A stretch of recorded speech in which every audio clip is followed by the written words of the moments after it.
Hello guys, welcome to GS world. मैं शंभू यादव। दोस्तों, मैं आप लोगों को पढ़ा रहा हूँ भारतीय संविधान, भारतीय राज्य व्यवस्था। उसका आज का टॉपिक हम लोग को जो भारतीय संविधान है, उस भारतीय संविधान के क्या स्रोत है, यानी कि भारतीय संविधान जो लिखा गया उस संविधान में कहाँ कहाँ से कौन कौन सी महत्वपूर्ण बात ली गई, उसके बारे में आज हम लोग चर्चा करने वाले हैं। देखिए, भारतीय संविधान का दो महत्वपूर्ण स्रोत है। पहला क्या है, एक आंतरिक और एक विदेशी, यानी कि एक देश के अंदर से ही जो शासन व्यवस्था था उसी से महत्वपूर्ण बातों को ले ली गई, और एक है विदेशी संविधान से महत्वपूर्ण बातों को भारतीय संविधान में लिखा गया है। तो जो आंतरिक है, तो जिस समय संविधान लिखा रहा था उस समय भारत देश में 1935 का भारत शासन अधिनियम लागू था, यानी कि उस समय 1935 के भारत शासन अधिनियम से भारत देश चल रहा था। जिस समय भारत देश का संविधान लिखा रहा था उस समय तो क्या हुआ, भारतीय संविधान में जो 395 अनुच्छेद है, उस 395 अनुच्छेद में से लगभग 250 अनुच्छेद जो है वह 1935 के भारत शासन अधिनियम से ही ले ली गई है, यानी कि आंतरिक संविधान था उसी से ले लिया गया है। बाकी बात जो शेष बच गया वह शेष विदेशी संविधान से लिया गया है। चलिए शुरू करते हैं। सबसे पहले मैंने क्या लिखा, सबसे पहले लिखा भारत शासन अधिनियम 1935। कहने का मतलब हुआ से आधे से अधिक बात जो है से भारत शासन अधिनियम 1935 से ही ले लिया गया है। जो शेष बचा वो शेष कहाँ से लिया गया है, बाहर से लिया गया, विदेश से। तो जो विदेशी संविधान से लिया गया हुआ है उसके पढ़ने के बाद जो बचता है ना वो सब के सब कहाँ से लिया गया है, तो भारत शासन अधिनियम 1935 से लिया गया। इसलिए हमको इसको डिफाइन करने की आवश्यकता नहीं है, क्योंकि ये पढ़ लेंगे ना विदेशी वाला, तो विदेशी वाला जो शेष बचेगा वह सभी के सभी भारत से ही लिया गया है। चलिए देखते हैं सबसे पहले क्या लिखे। सबसे पहले लिखे हैं ब्रिटेन का संविधान। इसका नाम मैंने क्यों लिखा है, क्योंकि जिस समय देश का संविधान बन रहा था उस समय ब्रिटेन का ही भारत देश पर कब्जा था, और उसी का अधिनियम इस देश में समय समय पर आता था, ब्रिटेन का ही, और उसी अधिनियम से भारत देश चलता था। तो इसलिए मैंने सबसे पहले क्या लिखा, ब्रिटेन का संविधान, यानी कि ब्रिटेन के संविधान से कौन कौन सी बात भारतीय संविधान में लिया गया उसको देखते। सबसे पहले क्या लिखा मैंने, सबसे पहले लिखा संसदीय शासन। संसदीय शासन है, जैसे कि शक्तियों के प्रयोग के आधार पर शासन दो प्रकार का होता है, एक अध्यक्षात्मक होता है, एक संसदीय होता है। क्या मैंने बोला, मैंने बोला से देश में जो शक्ति का प्रयोग होता है, शक्ति का प्रयोग जो करते हैं, उस शक्ति के प्रयोग के आधार पर दो शासन होता है, अध्यक्षात्मक और संसदीय। अध्यक्षात्मक में क्या होता है, देश का एक अध्यक्ष होता है, यानी कि देश का एक हेड होता है। संसदीय में क्या होता है, देश का दो हेड होता है, एक राष्ट्रपति होते हैं और एक प्रधानमंत्री होते हैं। तो संसदीय में दो हेड होता है।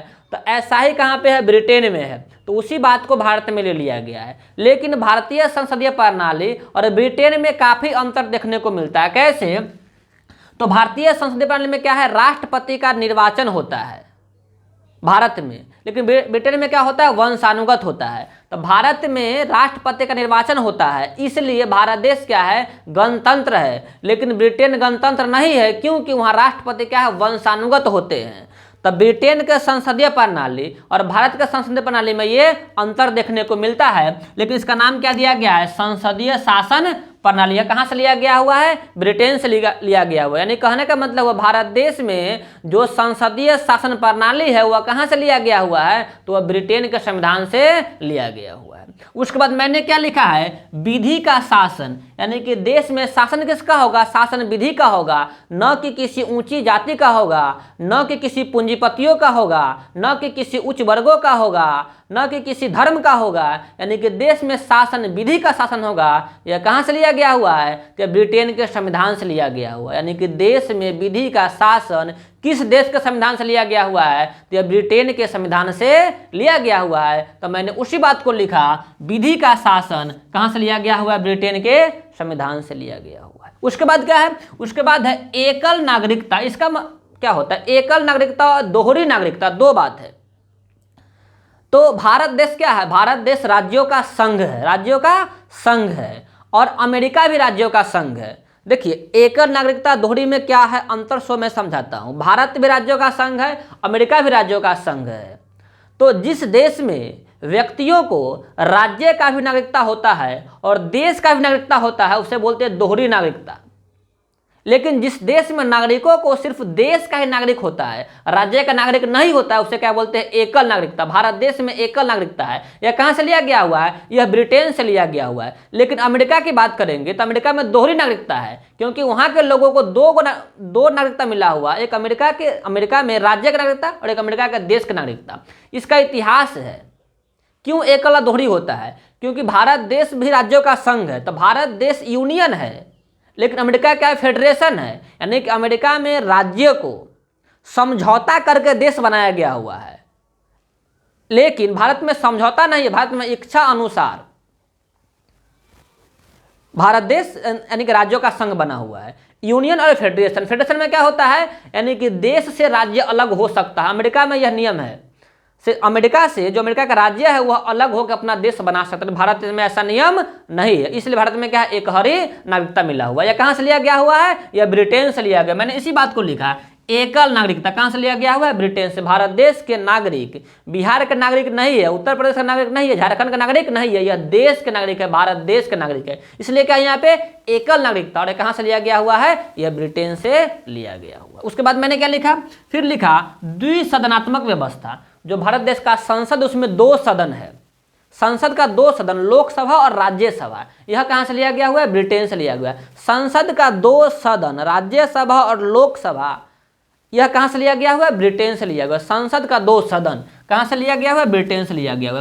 संसदीय विशेषाधिकार, संसद को कुछ विशेष अधिकार मिलता है, संसद को कुछ विशेष अधिकार मिला हुआ है। यह कहां से लिया गया हुआ? यह भी ब्रिटेन से ही लिया गया हुआ। यानी कि हम लोगों ने ब्रिटेन से क्या क्या लिया गया, महत्वपूर्ण बात, उसको हमने क्या किया? चर्चा कर दिया। उसके बाद क्या है? America, USA, United state of America, यानी कि संयुक्त राज्य अमेरिका के बारे में। इस यहां से क्या लिया गया हुआ है? यहां से लिया मूल अधिकार। जो संविधान में मौलिक अधिकार या मूल अधिकार है, पहले 7 फंडामेंटल राइट हुआ करते थे, पहले 7 मौलिक अधिकार हुआ करते थे। अभी वर्तमान में भारतीय संविधान में 6 मौलिक अधिकार भारतीय नागरिक को दिया गया है। तो यह जो नागरिक अधिकार है, मूल अधिकार है या मौलिक अधिकार है, कहां से लिया गया हुआ है? यह अमेरिका के संविधान से लिया गया हुआ है। तो मैंने उसी बात को लिखा, मूल अधिकार। फिर क्या लिखा?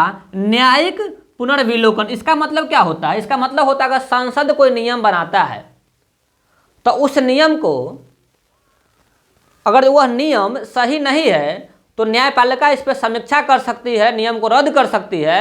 यह न्यायिक पुनर्विलोकन कहां से लिया गया हुआ? अमेरिका के संविधान से लिया गया। फिर क्या है? राष्ट्रपति पर महाभियोग। अगर राष्ट्रपति सही काम नहीं करते, राष्ट्रपति पर महाभियोग लग सकता है। यह कहां से लिया गया हुआ है? यह भी अमेरिका से ही लिया गया हुआ है। लेकिन अच्छी बात यह है कि भारत देश में अभी तक किसी भी राष्ट्रपति पर महाभियोग नहीं लगा है। इस बात को हमें ध्यान रखना है। उसके बाद क्या है? हाई कोर्ट और सुप्रीम कोर्ट के न्यायाधीशों को पद से हटाना। देखिए, हाई कोर्ट उच्च न्यायालय, सुप्रीम कोर्ट उच्चतम न्यायालय या सर्वोच्च न्यायालय।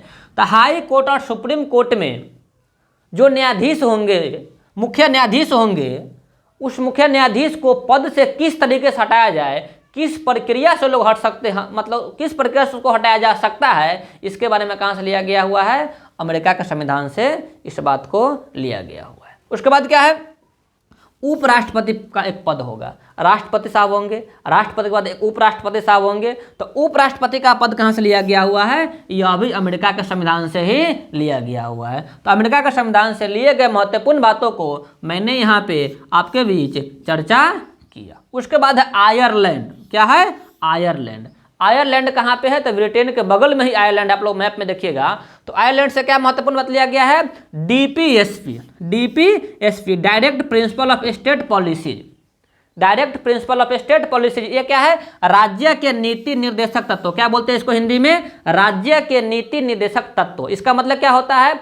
इसमें कहा गया हुआ है, इसका मतलब होता है केंद्र सरकार या राज्य सरकार देश के नागरिकों के लिए अगर कुछ नियम बनाती है तो राज्य के जो नीति निर्देशक तत्व है उसको, मतलब उसको बात को ध्यान में रखते हुए देश में नियम बनाएंगे, ऐसा इसमें प्रावधान किया गया हो। तो ये कहाँ से लिया गया है? तो ये आयरलैंड के संविधान से लिया गया है। डीपीएस, ध्यान रखना, संविधान के भाग 4 में है, ये बहुत डीपली पढ़ना हम लोग पढ़ाएंगे। फिर क्या है? राज्यसभा, जो संसद का 2 सदन है, लोकसभा और राज्यसभा। तो राज्यसभा में सदस्य 2 प्रकार के होते हैं, एक निर्वाचित होते हैं, एक मनोनीत होते हैं।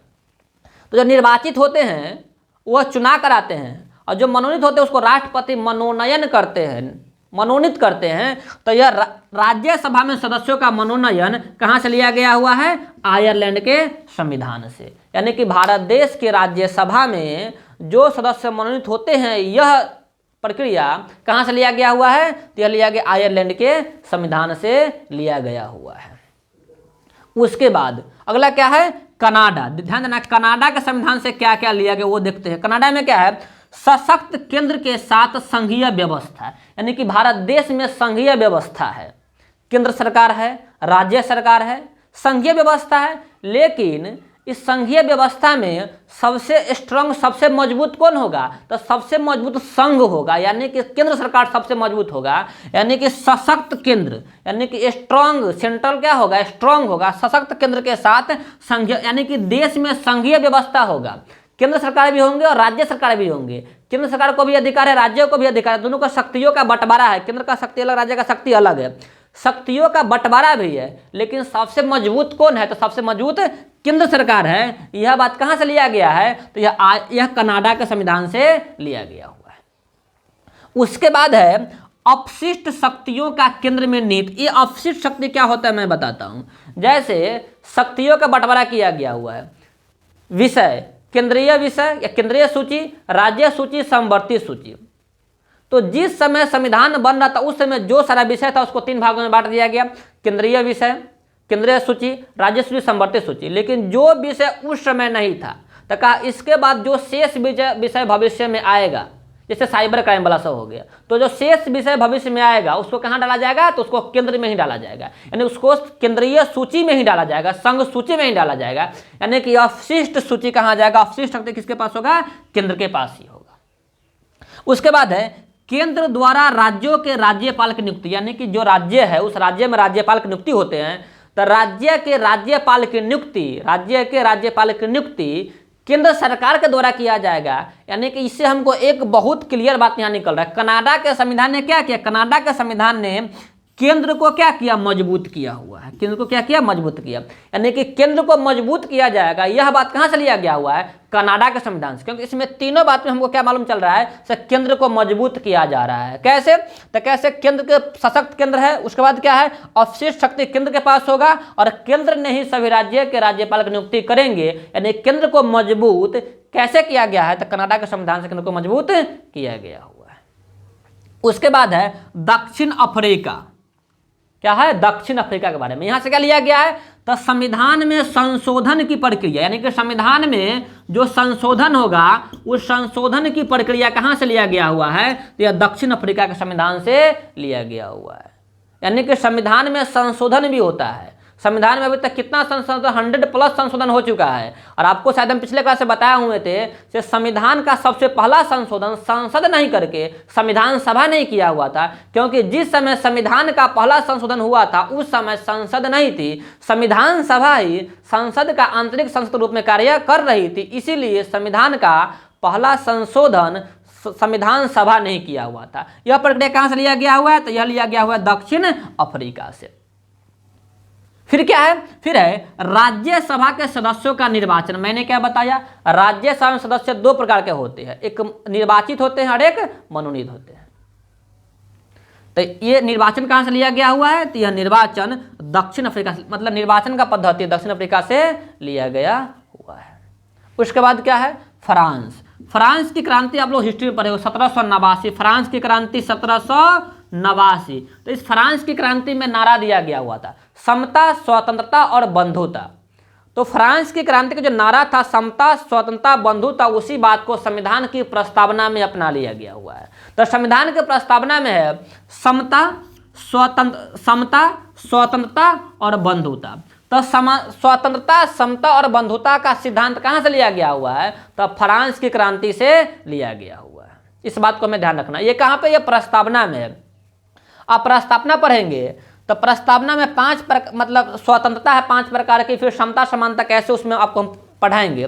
फिर है गणतंत्रात्मक व्यवस्था कहां से लिया गया हुआ? ये भी फ्रांस से लिया गया। गणतंत्र क्या होता है मैंने अभी आपको बताया है। से देश का जो राष्ट्राध्यक्ष होते हैं वो निर्वाचित होते हैं, वही क्या होता है, गणतंत्र होता है। लेकिन जिस देश में देश का अध्यक्ष यानी कि राष्ट्रपति निर्वाचित नहीं होते हैं वह गणतंत्र नहीं होता है। भारत देश गणतंत्र है लेकिन ब्रिटेन गणतंत्र नहीं है।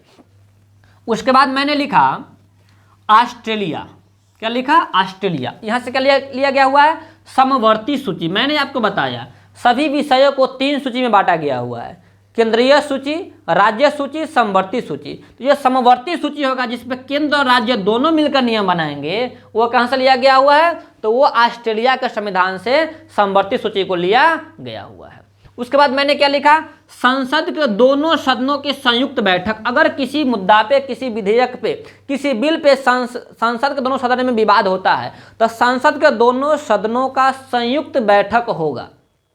यह कहाँ से लिया गया हुआ है, तो यह लिया गया हुआ है ऑस्ट्रेलिया के संविधान से। संसद के दोनों सदनों का संयुक्त बैठक ऑस्ट्रेलिया के संविधान से लिया गया हुआ है।